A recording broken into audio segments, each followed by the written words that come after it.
তা খেলা তো ওরা শুরু করেছে, শেষটা কিন্তু আমরা করব।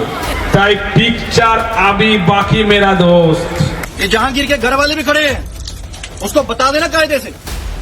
ये बार बार जो खबरें आ रही हैं कि उसके लोग धमका रहे हैं, तो फिर अच्छे से खबर लेंगे। खेल तुमने शुरू किया था, खत्म हम करेंगे, पिक्चर अभी बाकी है मेरे दोस्त। कभी बंगाल की सड़कों पर दहाड़ते हुए ये डायलॉग मारने वाले टीएमसी के रसूखदार नेता आज या तो बंगाल छोड़कर भाग चुके हैं या फिर बिलों में छिप गए हैं। क्यों?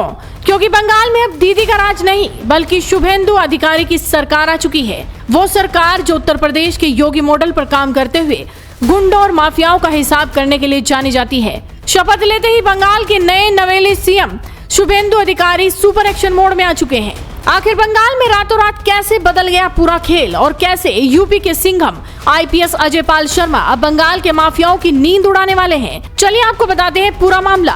दरअसल बंगाल की सियासत में इस वक्त का सबसे बड़ा भूचाल आ चुका है। बीजेपी नेता शुभेंदु अधिकारी ने पश्चिम बंगाल के मुख्यमंत्री पद की शपथ ले ली है और कमान संभालते ही उन्होंने साफ कर दिया है कि बंगाल में अब गुंडागर्दी और हिंसा के दिन खत्म हो चुके हैं। शपथ ग्रहण के ठीक बाद सीएम शुभेंदु अधिकारी ने कोलकाता में सीधे प्रशासनिक और पुलिस अमले के साथ हाई लेवल मीटिंग की। राजभवन से निकलकर वो सीधे पीडब्ल्यूडी के टेंट में पहुंचे और वहां बंगाल के डीजीपी, कोलकाता की पुलिस कमिश्नर, गृह सचिव और मुख्य सचिव को तलब कर लिया। अधिकारियों को 1-to-1 सख्त हिदायत दे दी गई है। लॉ एंड ऑर्डर में ढिलाई बर्दाश्त नहीं की जाएगी। लेकिन कहानी में असली ट्विस्ट तो अब शुरू होता है। बंगाल में सत्ता परिवर्तन के साथ ही यूपी कैडर के सबसे तेज तर्रार आईपीएस अधिकारी अजय पाल शर्मा को लेकर सियासी गलियारों में सुगबुगाहट तेज हो गई है। 2011 बैच के आईपीएस अजय पाल शर्मा, जिन्हें यूपी में सिंघम और एनकाउंटर स्पेशलिस्ट के नाम से जाना जाता है, फिलहाल बंगाल में ही तैनात रहने वाले हैं। खबरों की माने तो केंद्रीय गृह मंत्रालय ने अजय पाल शर्मा को अगले 5 साल के लिए बंगाल में ही डेपुटेशन पर तैनात रखने का मन बना लिया है। याद करिए पश्चिम बंगाल विधानसभा चुनाव का वो दिन जब आईपीएस अजय पाल शर्मा को फाल्टा विधानसभा क्षेत्र का पुलिस पर्यवेक्षक बनाया गया था।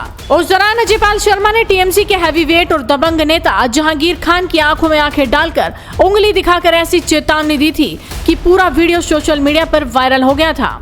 आसपास के जितने भी लोग हैं अच्छी तरह से समझ लें कि अगर किसी ने बदमाशी करी तो उनका कायदे से इलाज किया जाएगा। फिर अगर कहीं से खबर आ गई कि किसी ने कोई खुराफात करने की, किसी को परेशान करने की कोशिश की है, तो फिर उसकी खबर फिर अच्छे से लेंगे हम।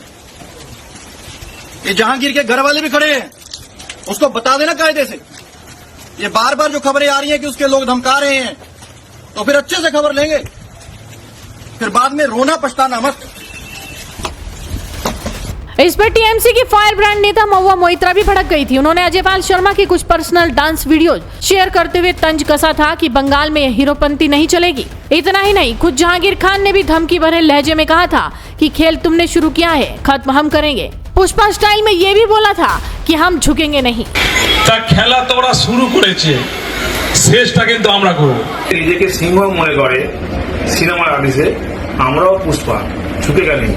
लेकिन कुदरत का करिश्मा देखिए, आज ना तो सत्ता में टीएमसी बची है और ना ही उन समर्थकों में वो पुरानी हिम्मत। जहांगीर खान को अजय पाल शर्मा को बंगाल लाने की जरूरत ही नहीं पड़ी क्योंकि भारत सरकार ने खुद सिंघम को अगले 5 साल के लिए बंगाल में बिठाने की तैयारी कर ली है। हालांकि इस खबर की पूरी तरह से पुष्टि नहीं की जा सकती। अब खेल का क्लाइमैक्स तो देखिए। फाल्टा विधानसभा सीट पर कुछ ईवीएम में गड़बड़ी की शिकायतों के बाद चुनाव आयोग ने यहाँ दोबारा वोटिंग कराने का फैसला लिया है। 21 मई को वोट डाले जाएंगे और 24 मई को नतीजे आएंगे। हम लोग नोटिफिकेशन ऑफ इलेक्शन कमीशन दे आए हैं, जिसमें आपके 294 में 293 सीट का जो इलेक्शन संपन्न हुआ है।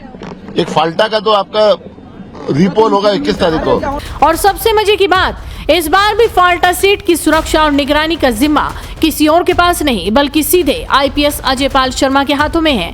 अब ना तो बंगाल में वो पुरानी गुंडागर्दी चलेगी और ना ही किसी की दादागिरी, क्योंकि अब बंगाल में योगी स्टाइल का एक्शन चालू हो चुका है।